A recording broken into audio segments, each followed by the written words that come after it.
Bien, pues hoy vamos a seguir tratando, ante todo, bienvenidos a todos, un saludo cordial, también por aquellos que nos siguen a través de redes sociales, les mandamos un abrazo. Y como he dicho, vamos a seguir tratando el tema que comencé la semana pasada. Si recordáis, se titulaba La obediencia verdadera, ¿verdad? Hablamos de eso. El Evangelio el Evangelio de Jesucristo, el Evangelio de Salvación, se basa en la obediencia verdadera. Y la obediencia tiene, decíamos, 3 puntos importantes, que debe ser pronta, cuando el Señor lo dice, tiene que ser total, una obediencia a medias es desobediencia, y sin ponerle condiciones. Esas son las bases, los parámetros de la verdadera obediencia. Y si recordáis, estuvimos hablando de la parábola de los 2 hijos. Jesús les enseñó a los fariseos entonces, y hoy nos enseña a nosotros, una verdad que desvela el misterio de la verdadera conversión, el verdadero arrepentimiento y, claro está, la verdadera obediencia. Recordemos que el hijo que dijo no, luego fue, ¿verdad? Eso representa a los pecadores arrepentidos. En la parábola Jesús los llama publicanos y rameras, pero arrepentidos. Y el hijo que dijo sí, pero luego no fue, representa a los legalistas, a aquellas personas religiosas, a las personas hipócritas que quieren aparentar lo que no son. Todo es fachada, nada es profundo, ni real, ni íntimo. Jesús los llama fariseos y escribas. La diferencia entre las rameras y los publicanos y aquellos que se creían hijos de Abraham y que solamente eran ellos dignos de llamarse precisamente hijos de Abraham, y los demás Dios no los aceptaba, solamente los aceptaba a ellos. Esto nos confronta, hermanos, con la hipocresía religiosa y legalista y con la verdadera conversión. Dios no busca palabras piadosas, Dios no busca palabras fingidas, sino vidas transformadas por el poder del Espíritu Santo, corazones comprometidos con la obra de Dios, dispuestos a obedecer y a servir.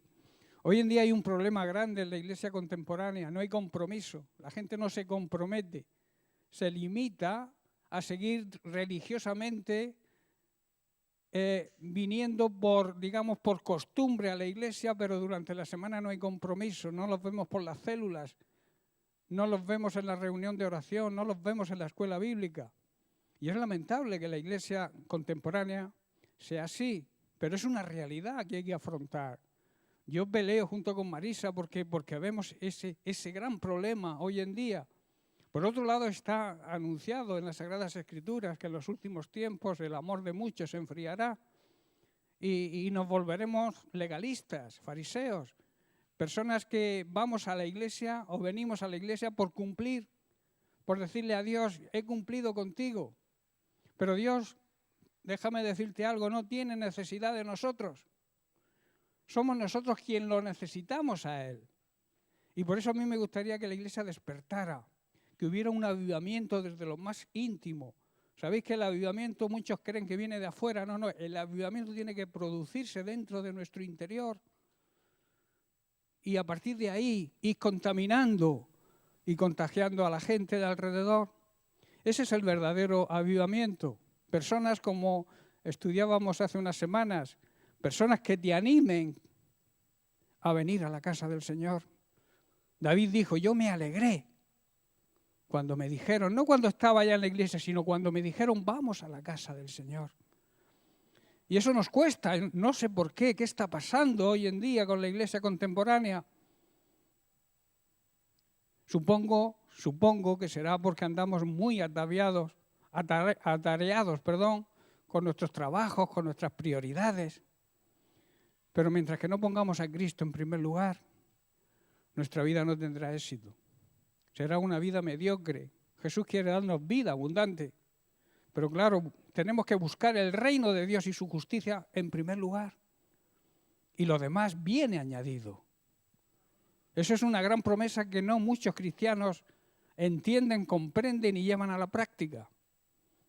Por eso hay que motivarnos unos a otros. Los que venimos, decirle a los que no vienen, ¿por qué no viniste? ¿Por qué te perdiste la mesa que Dios prepara delante de nuestros angustiadores cada domingo? Con su palabra, que es el maná, es el alimento espiritual que necesita nuestro espíritu. Todos los días comemos y algunos devoramos la comida.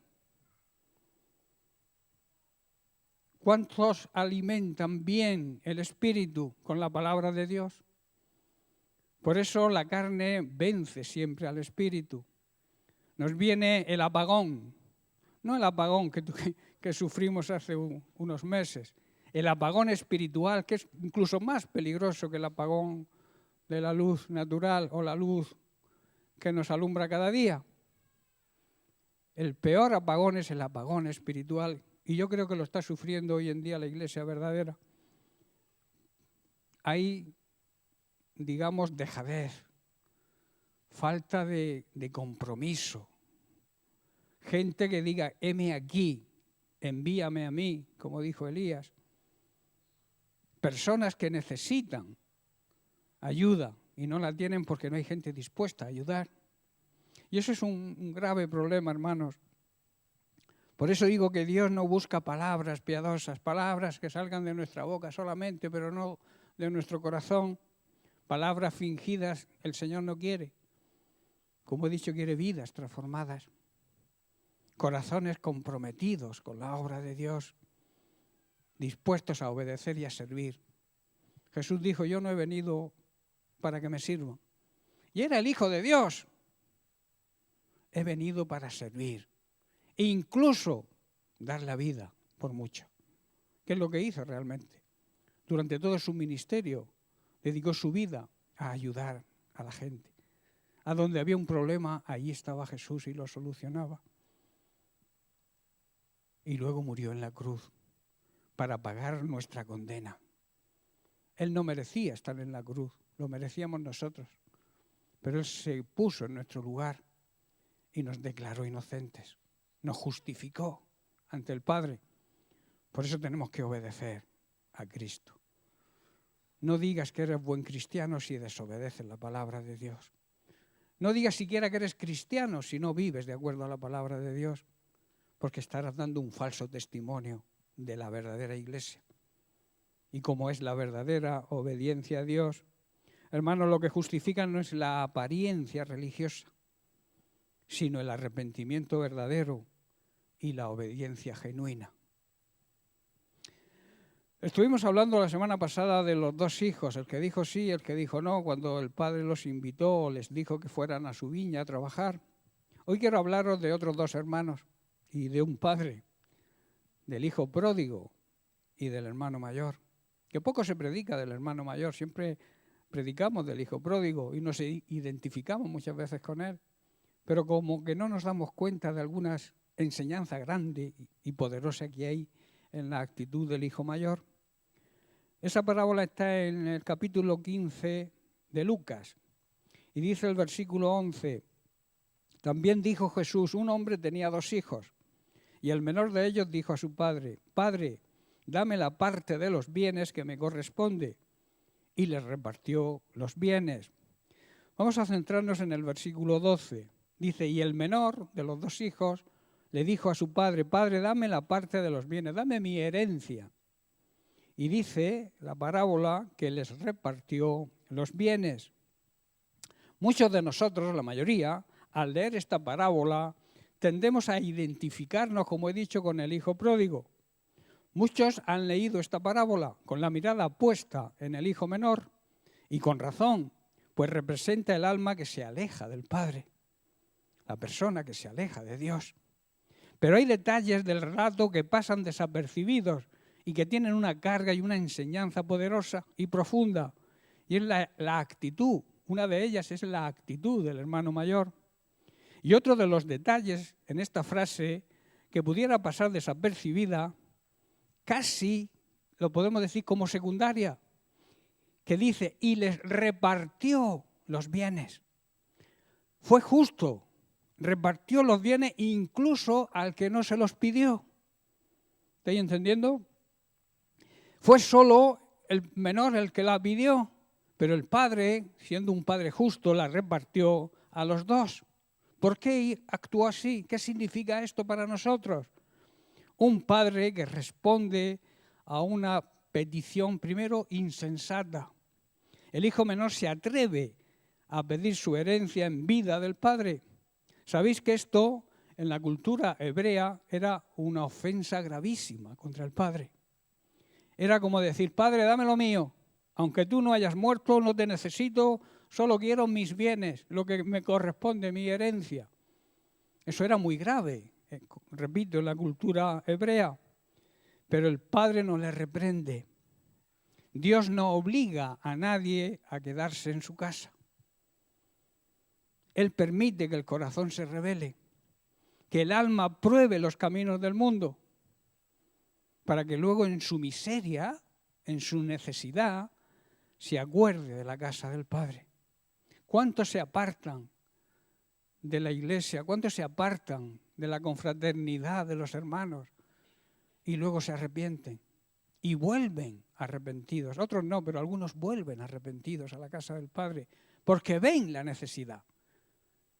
Antes no tenían necesidad, pero cuando se ven fuera de la casa del Padre es cuando empiezan a pasarlo mal. Y entonces hay quien vuelve en sí, recapacita, ¿verdad? Dice, en segundo lugar, y les repartió una acción silenciosa pero completa. Aquí está el detalle, como he dicho, aunque solo el menor pidió, el padre le repartió a los dos. Ahora, ¿qué nos enseña esto? En primer lugar, Dios no hace acepción de personas. El mayor no pidió, pero también recibió. El corazón del Padre es generoso y justo.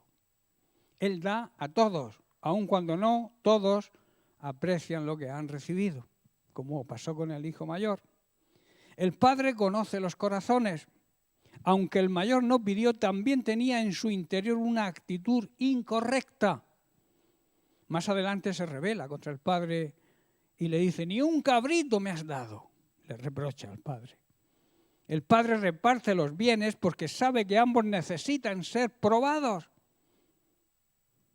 para ver cuál es su verdadera condición, para que ellos vean también, porque Dios el Padre sabe cuál es nuestra condición, pero a veces nosotros no la sabemos y necesitamos que Dios nos pruebe y nos demos cuenta de lo que realmente hay en nuestro corazón.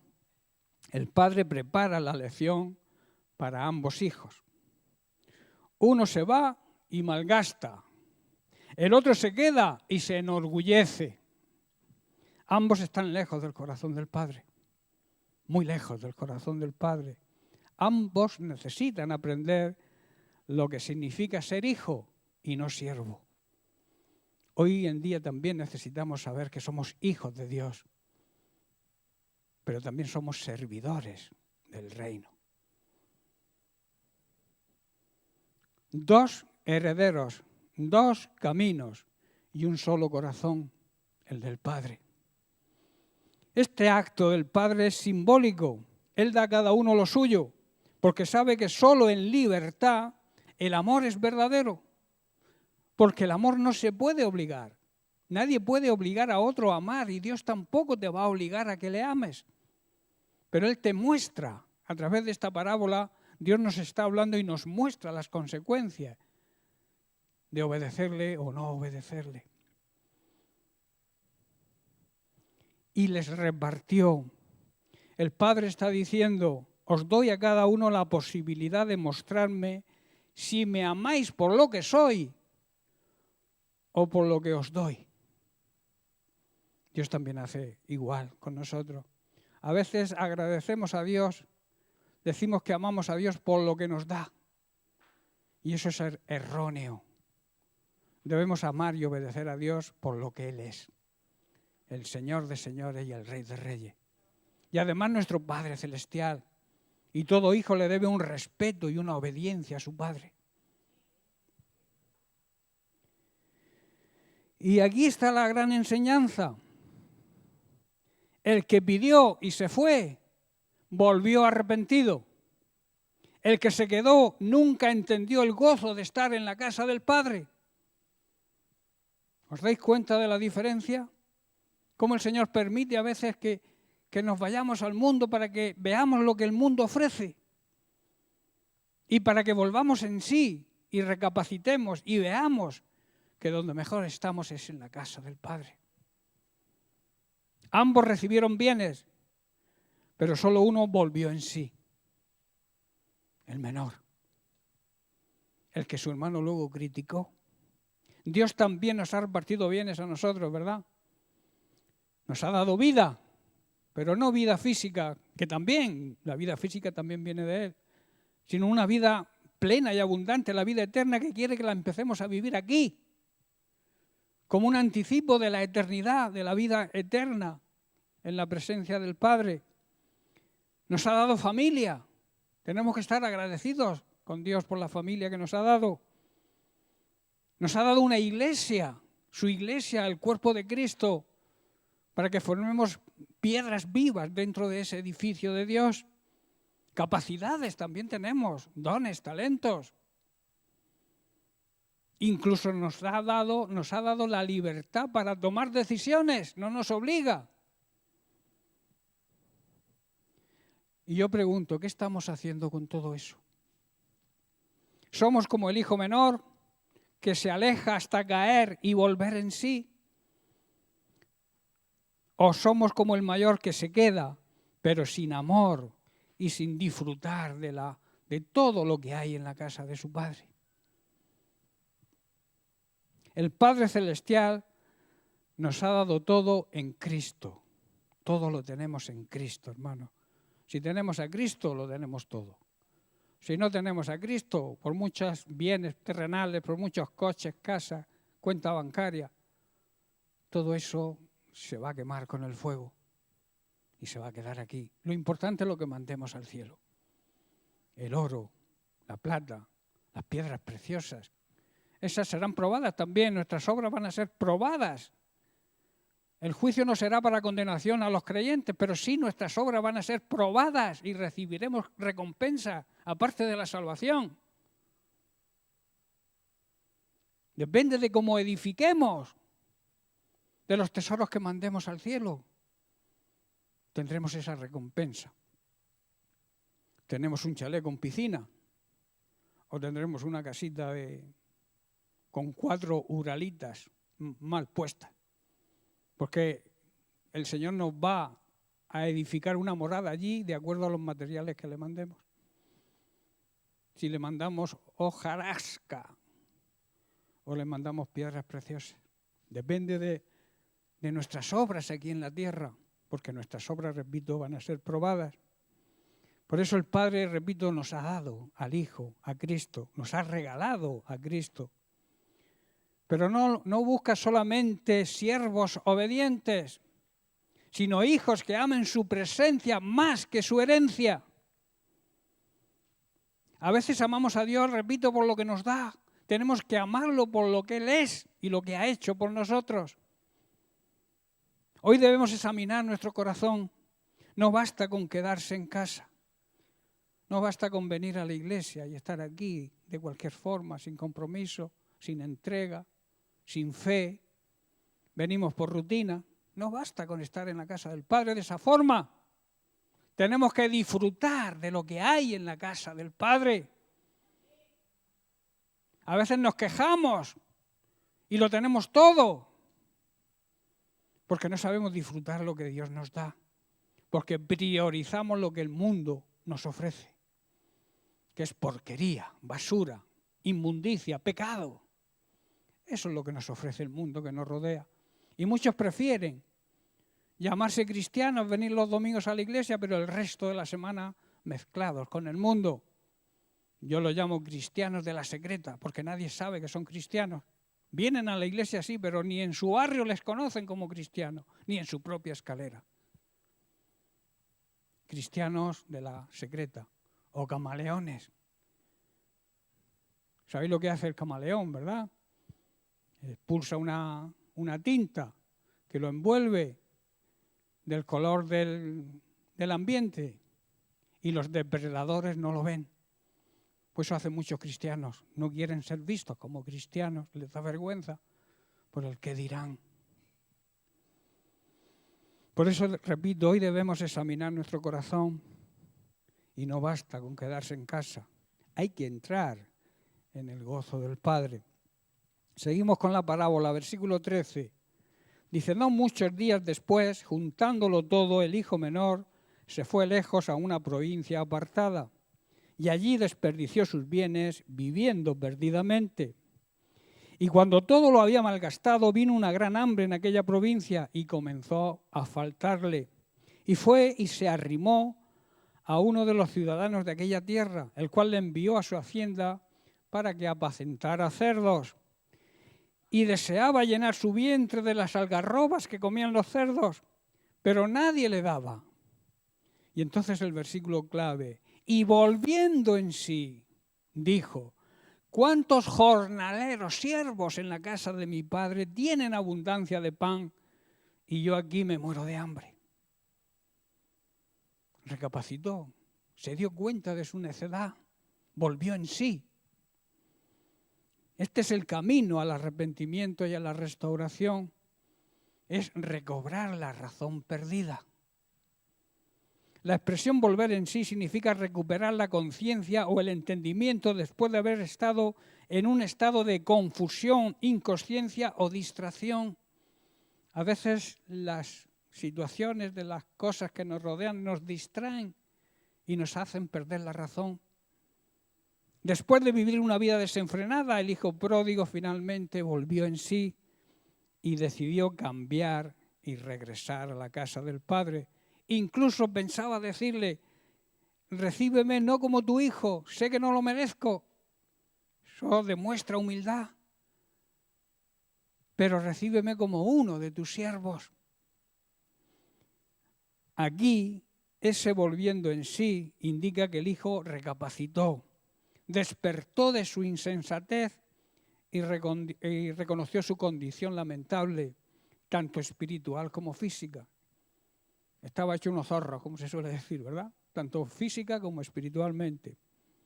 Y esto habla, este volver en sí habla de arrepentimiento verdadero y reconocimiento de la verdad. La condición del que aún no ha vuelto en sí, dice en primer lugar, y partió a una provincia apartada. Esto habla del alejamiento del Padre. Muchos hoy están lejos de Dios, digamos no geográficamente, sino espiritualmente. El pecado los lleva a tierras lejanas, a sitios donde no está la presencia de Dios, porque donde hay pecado Dios no puede estar. Y ese simbolismo, y partió a una provincia apartada, habla de eso. Muchos se alejan de Dios porque se mantienen en pecado, quieren seguir viviendo en pecado, aún llamándose cristianos. En segundo lugar, enajenado de su verdadera identidad. O sea, había perdido la razón de quién era. El hijo pródigo era hijo, pero vivía como un siervo, como un esclavo de su propia concupiscencia. Así hay muchos cristianos hoy viviendo como si no tuviéramos padre, como si no tuvieran una herencia eterna. Hay muchos cristianos que viven así, lamentablemente, como si no tuviéramos padre. Pero tenemos al Padre de los padres, a nuestro Padre celestial, que se merece el respeto de un padre, pero que quiere que tengamos confianza con él. De la palabra Abba Padre, que significa papaíto, que no significa menospreciar al Padre o quitarle autoridad al Padre. Primero está la autoridad del Padre, la obediencia al Padre y luego la comunión con el Padre de una forma familiar. Hambre y vacío interior. Él reconoció y dijo, yo aquí me muero de hambre, perezco de hambre.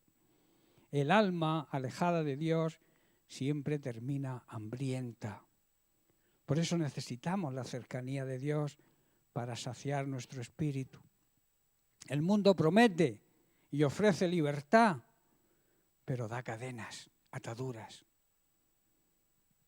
Tal vez tú estás en este punto, alejado, confundido, vacío.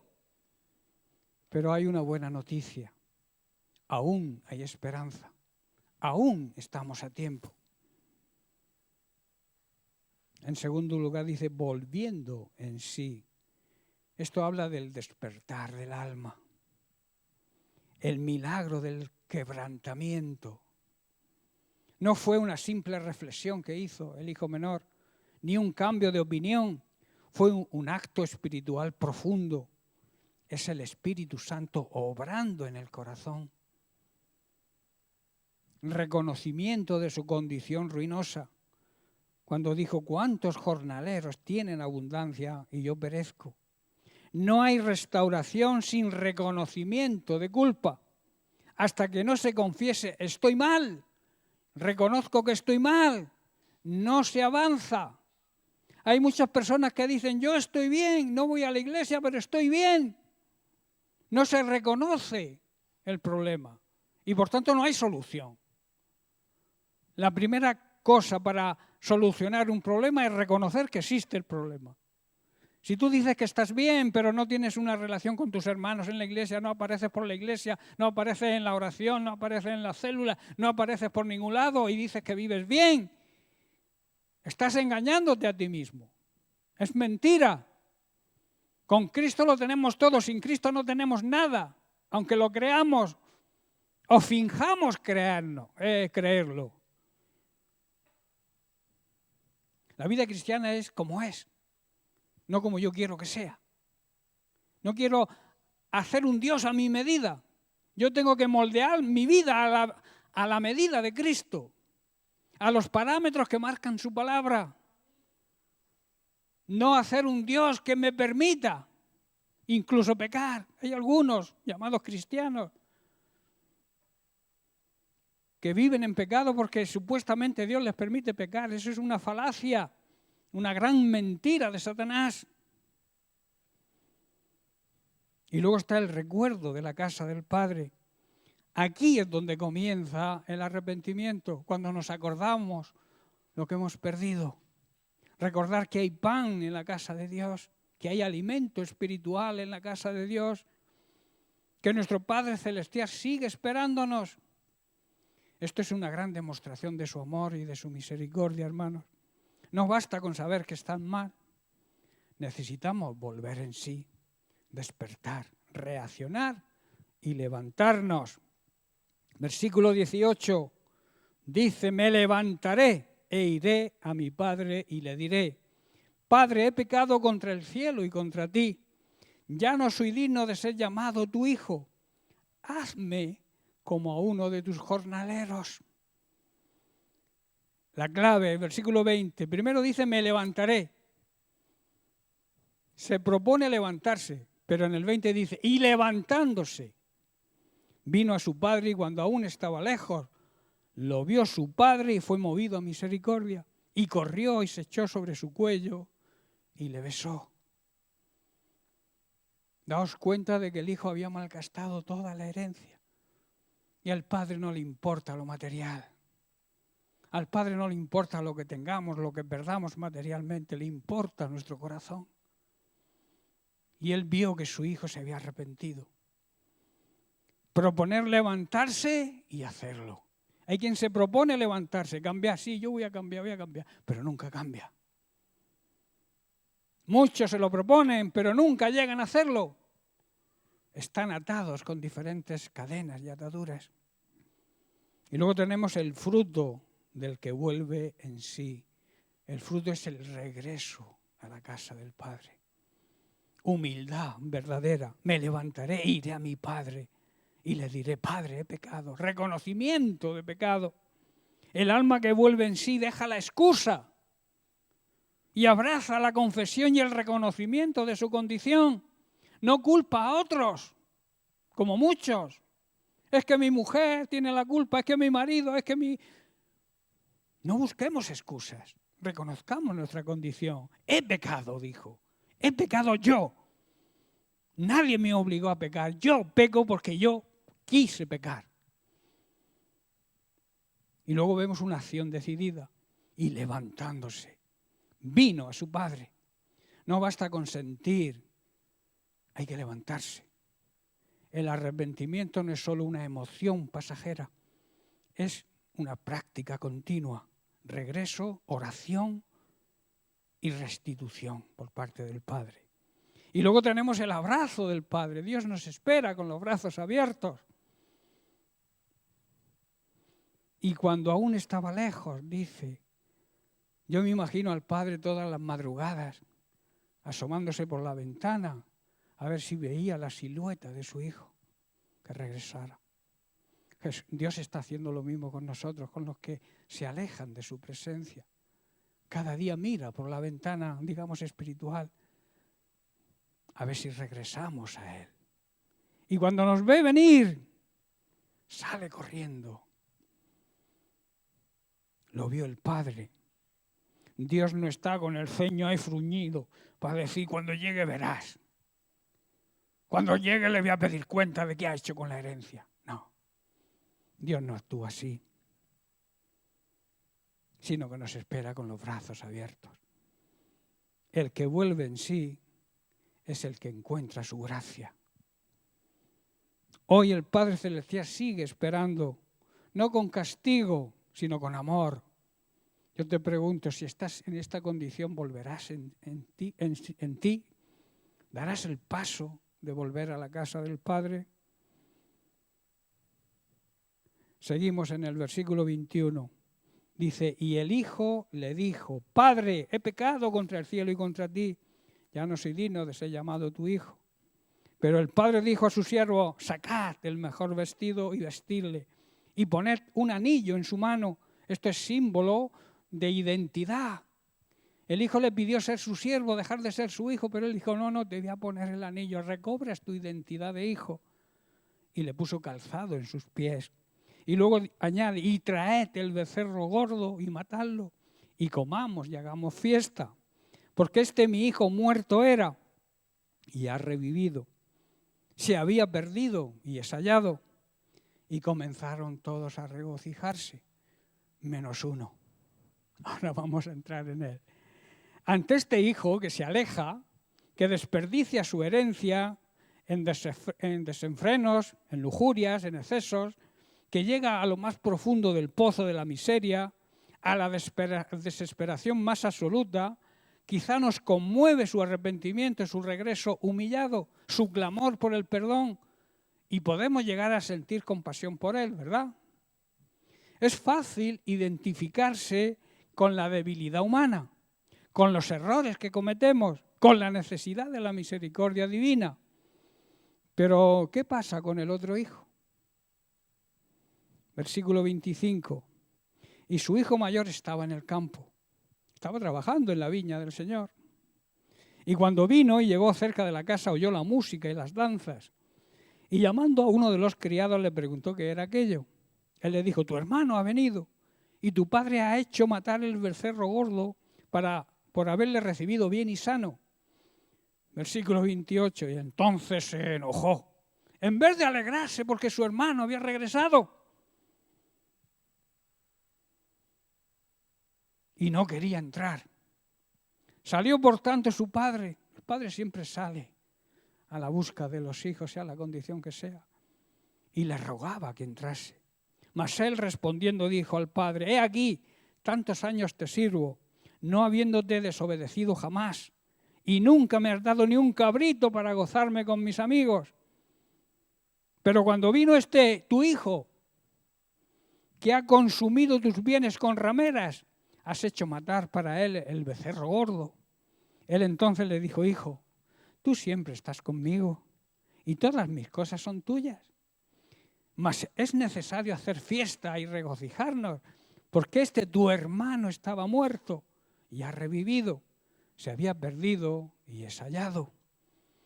Aquel que se queda en casa, digamos el hijo obediente, el que siempre cumple con las expectativas del padre, supuestamente, ¿no es digno de alabanza su comportamiento? Pregunto. ¿No merece también nuestro respeto y nuestra admiración? A primera vista parece el modelo de hijo a seguir, el hijo perfecto. Sin embargo, la parábola revela una verdad tremenda. Este hijo, en su aparente rectitud, guardaba un corazón rebelde. Su obediencia no era auténtica. No nace del amor filial, sino del legalismo, del cumplimiento estricto de la ley, sin la entrega plena del corazón. Es una obediencia, digamos, fría, calculadora, sin el calor del amor verdadero. Se siente superior al hermano perdido. ¿Cuántos hoy juzgamos a los demás así? Lo juzga, lo condena y no comparte la alegría del perdón y la reconciliación. Su corazón no se ha abierto a la misericordia divina, se ha quedado cerrado, ajeno a la gracia transformadora del Padre. La actitud del hijo mayor en la parábola de este hijo pródigo revela otro enfoque profundamente espiritual y pastoral del mensaje de Jesús. No es solo el hijo pródigo quien necesita arrepentirse y volver al Padre. El hijo mayor también representa a muchos creyentes, especialmente religiosos, legalistas y endurecidos de corazón, que viven en la casa del Padre, pero sin tener el corazón del Padre. Y Dios quiere que tengamos su mismo corazón, su mismo sentir, su mismo pensar, su mismo deseo de salvación para los incrédulos. Verso 28, entonces se enojó y no quería entrar. Salió por tanto su padre y le rogaba que entrase. La actitud del hijo mayor es una actitud de un corazón frío, aunque estaba dentro de la casa del Padre. Un hijo que nunca se fue, pero que tampoco estaba. ¿Estás comprendiendo? Su corazón no estaba con el Padre. Apariencia de fidelidad, pero sin comunión real con el Padre. ¿Cuántos supuestos cristianos hay hoy en día así? Que quieren estar en la casa del Padre, están dentro de la casa del Padre, pero no tienen relación, no tienen comunión con el Padre. He aquí su hijo mayor estaba en el campo. Él estaba sirviendo, trabajando, obedeciendo exteriormente, externamente, pero su corazón estaba lejos. No conocía el gozo del Padre. Cuando el Padre celebra la restauración del hijo pródigo, él se enoja. ¿Por qué se enoja? Porque no ama lo que ama el Padre. No se alegra con lo que se alegra el Padre. Muchos creyentes viven dentro de la iglesia, cumplen con lo que se espera de ellos, pero no tienen gozo, ni viven una vida de amor, ni tienen compasión y misericordia de nadie. Un corazón amargado, autosuficiente y lleno de justicia propia. Es lo que denota este hijo mayor. Reclama sus méritos. Que yo hago esto, hago lo otro, estoy haciendo aquello. He aquí tantos años te sirvo. No habiéndote desobedecido jamás, reclamaba sus méritos. Era un buen hijo, supuestamente. Te he estado sirviendo toda la vida, reprochándole al Padre. Esta frase muestra un corazón orgulloso que cree merecer más que otros. Vive con mentalidad de obrero siendo un hijo. Acusa al Padre de injusticia. Y a mí nunca me has dado. Le habla con resentimiento, como si el Padre le debiera algo. Nos debe algo Dios a nosotros y lo ha dado todo. Ha entregado lo que más amaba, a Jesucristo, su Hijo. Nos lo ha regalado para que a través de la fe en Él, en el reconocimiento como nuestro Señor y Salvador, nos regala la salvación. ¿Qué más queremos? ¿Qué méritos hemos hecho nosotros para recibir esa salvación? Hoy pasa, hermanos, con muchos creyentes que se creen que se merecen más que otros. Y juzga duramente al hermano, ese tu hijo que ha consumido tus bienes con ramera. Ni siquiera lo llama mi hermano. ¿Os dais cuenta? Ese tu hijo. En vez de decir mi hermano. lo desprecia hasta como hermano y le recuerda al Padre el pecado del Hijo. No le recuerdes tú a Dios el pecado de tu esposo, de tu esposa, de tu vecino, de un hermano de la iglesia. No le recuerdes. Sé humilde, intercede.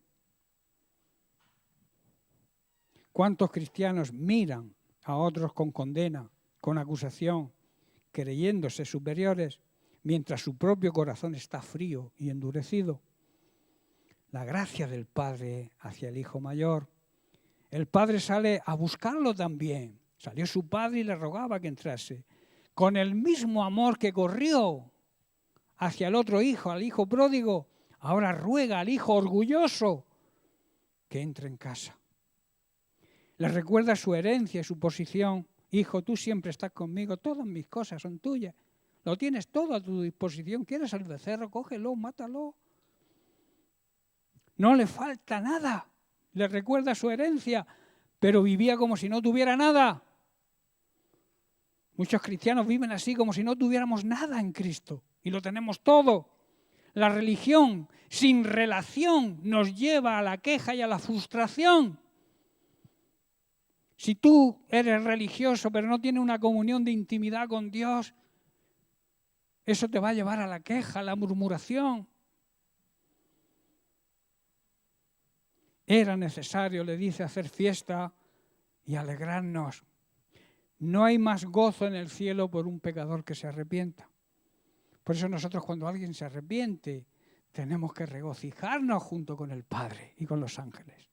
En vez de criticar, en vez de acusar, en vez de decir los pecados de los demás. Y muchas veces sin confesar los nuestros.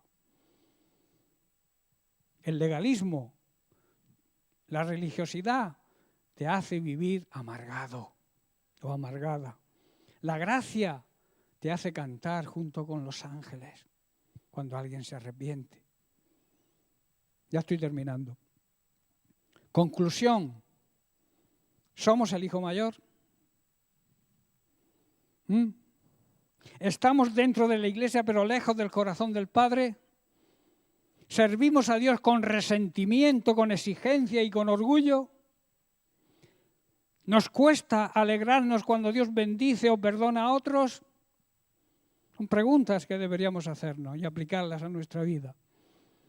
La parábola termina sin decirnos si el hijo mayor entró o no entró. No lo sabemos. ¿Sabéis por qué no lo sabemos? ¿Por qué Jesús no dijo si entró o no entró? Porque Jesús deja la pregunta abierta a todos nosotros. ¿Vamos a entrar a la fiesta del Padre o nos quedaremos fuera buscando nuestra propia justicia? Justicia humana, por otro lado, que nada se puede comparar con la justicia divina. Esta parábola no es una simple historia, es un espejo que refleja nuestra propia realidad espiritual. ¿Cuántos de nosotros nos encontramos en la posición del hijo pródigo? ¿Cuántos hemos vagado lejos de la casa del Padre, perdidos en los placeres efímeros del mundo y en las mentiras del diablo y en el egoísmo? Pero también, ¿cuántos de nosotros como hijo mayor nos aferramos a una religiosidad vacía, a una obediencia sin amor, a una justicia propia que nos ciega a recibir la misericordia de Dios, nos priva de recibir la misericordia de Dios? La buena noticia, hermanos, es que el amor del Padre es incondicional. Su misericordia se extiende a ambos hijos, al que regresa arrepentido y al que permanece en su orgullo. Esto habla del amor divino, el amor del Padre, que no tiene nada que ver con el amor humano. El amor divino precisa, para hacernos acreedores de Él, tener un buen corazón, una conciencia limpia que no nos acuse y además creer la verdad, creer sin hipocresía. En Romanos capítulo 5, verso 5, Pablo nos dice: y la esperanza no avergüenza, porque el amor de Dios ha sido derramado en nuestros corazones por el Espíritu Santo que nos fue dado. Tener esperanza en Dios es tener la certeza de que las promesas de Dios se van a cumplir Y esto no debería avergonzarnos, dice el apóstol, porque el amor de Dios, el amor eterno de Dios fue derramado en nuestros corazones en el momento que creímos, fue derramado en nuestro espíritu. Y esto es obra del Espíritu Santo. El amor que hemos recibido los creyentes es un amor que en nada se parece al amor humano. Es un amor genuino, auténtico, puro, sin mezclas, sin condiciones. Muchas personas hoy en día el amor humano dice, si me amas tienes que darme. No, si te amo te doy. Ese es el amor verdadero. Porque me amas tienes que hacer esto. No, porque te amo yo te hago esto. Es la diferencia del amor eterno, el amor de Dios y el amor humano. En 1 Timoteo, capítulo 1, versículos 4 al 7, los leo rápidamente porque ya estoy terminando. Por este motivo exhorta Pablo a su discípulo y es de aplicación para nosotros lo siguiente. No presten atención a fábulas y genealogías interminables que acarrean disputas, más bien que edificación de Dios, que es por fe. Así te encargo ahora, pues el propósito de este mandamiento es el amor nacido de un corazón limpio, una buena conciencia y de fe no fingida, de las cuales cosas, desviándose algunos, se apartaron a vana palabrería, queriendo ser doctores de la ley sin entender ni lo que hablan ni lo que afirman. No debemos perder el tiempo, hermanos, en debates interminables, en tonterías, en disputas necias, discusiones sobre historias falsas, sobre disparates quizá elocuentes. Esto solo conduce a enfrentamientos sin sentido alguno, que no ayudan a que la gente lleve una vida de fe y que le obedezca a Dios. El propósito de Pablo con esta exhortación a su discípulo Timoteo, y repito que es para nosotros de aplicación hoy, es que todos los creyentes sean llenos del amor que brota de un corazón sin contaminar, de una conciencia limpia y transparente y de una fe verdadera, sin ningún tipo de hipocresía, o sea, una fe genuina. Muchos llamados cristianos y muchos supuestos ministros de Cristo se desvían de estas cosas y pasan el tiempo en debates y discusiones sin ningún sentido. Quieren ser reconocidos como maestros, pero no tienen ni idea de lo que están diciendo a pesar de que hablan con mucha seguridad y elocuencia. Y además solo les preocupa su propia vida, sus intereses personales. Se conocen y se reconocen por sus frutos. Hebreos capítulo 13, versículos 15 y 16. Dice, así que, dice el autor de Hebreos, ofrezcamos siempre a Dios por medio de Cristo sacrificio de alabanza, es decir, frutos de labios que confiesan su nombre. Y luego el verso 16 dice, y de hacer el bien y de la ayuda mutua no os olvidéis, porque de tales sacrificios se agrada a Dios. Por haber recibido el amor de Dios por medio de Cristo, debemos ofrecer un sacrificio continuo de alabanza. Sabéis que la alabanza va unida a la obediencia a Dios. Si tú dices que alabas a Dios y vives en desobediencia, eso no es alabanza. De esta manera estaremos demostrando, mediante nuestro sacrificio de alabanza, nuestra lealtad y fidelidad a su nombre.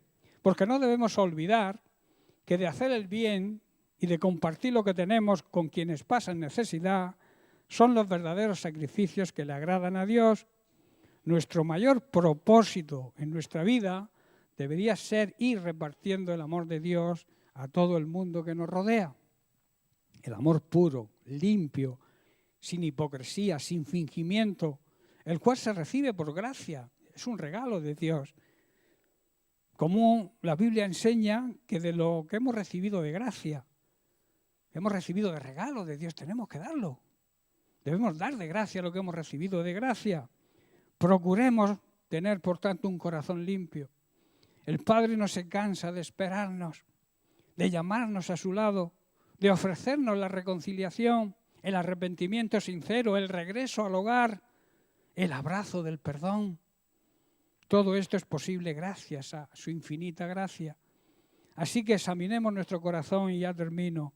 Pidamos al Espíritu Santo que ilumine nuestra conciencia, que nos revele si somos el hijo que dijo sí y no fue, o el hijo que dijo no voy y luego fue, o si somos el hijo pródigo o el hijo mayor.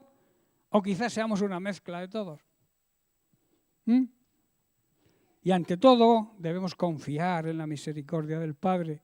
Dejemos que su amor divino y eterno nos transforme, nos llene de su paz y nos impulse a vivir una vida verdadera, una vida de obediencia sincera a Dios, nacida del amor profundo que debemos tenerle a nuestro Dios. Amén. Bien, pues lo dejamos aquí y la semana que viene empezaremos con un nuevo tema. Que Dios les bendiga.